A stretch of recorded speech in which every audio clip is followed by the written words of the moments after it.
All right, what's up, you guys? So today, I want to say first and foremost, like and subscribe, man. A lot of you guys are watching. You guys are asking for certain things, but it's all good, man. Just like and subscribe. I want to kind of grow the channel and see what kind of. I want to do this a little differently than most tent channels. I kind of want to turn them into things, kind of like a talk channel, tent talks.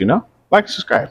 So today we're gonna go really quick over this. So this is the way I kind of shrink things, and I'll start it up right here. So what I first do, I always stage it like how you would normally when you're going to do, your shrinking fingers. But I lift it up, and I slide all the tension. So you can see this big tension line. I slide it over here, and then I put it down.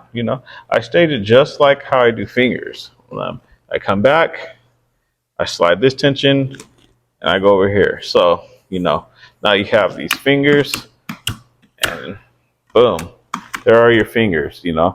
So those, and the reason why I do that is because when you're grabbing the field and pulling it, you're sliding all of the tension. There's no more tension left. There are no more fingers.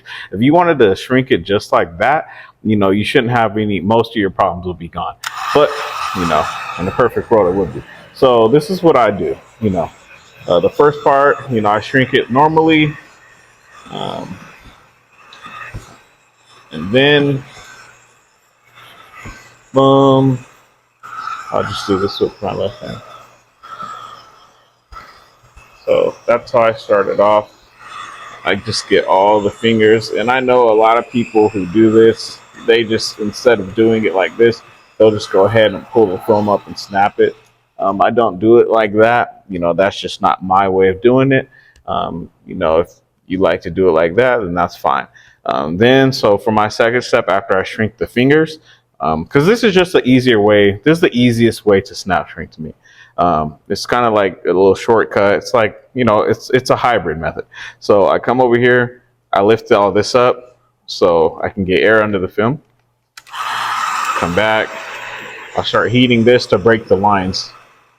Boom, so I'm breaking all the tension lines now. Boom. So now when the film pops back up, you can see that everything beyond this line it's all shrunk, it's pulverized. You're getting a moon shape. So even if you're squeegeeing water out, squeegee, you're not gonna, there's no pattern for a finger to even come back on this. The only thing it can do is bend. It only can bend back upwards. But with water and adhesive, you'll be fine. It's not going to come and pop up. But that's the only thing it can do. It can't, you see, as many times as I put this down, I can even spray water on it, right? If you get the idea of it, just to confirm. You can spray water on it. And this is how literally, here, I'll do it again. This is literally how your film is going to look when you hit water on it and you're going on that second stage of installing the film from the bottom. Like, this is literally how it will look. So as you're squeegeeing it, you go from the middle, and as you can see, you're not going to get any fingers. Like, when you're spraying water under the film after you're shrinking it, this is the way to confirm, what you're doing. I can hit it from anywhere, any angle. I can start over here. I can try to create a finger. And look, the line is broken. So this isn't even a finger. The line right here, there's no way for a finger to come about. It's broken. These are all broken lines. So I tried to create it. I'm trying to move the finger. I'm trying to move it. It can't start below the surface line. So therefore, you cannot have a finger like this. So that's how I snap shrink.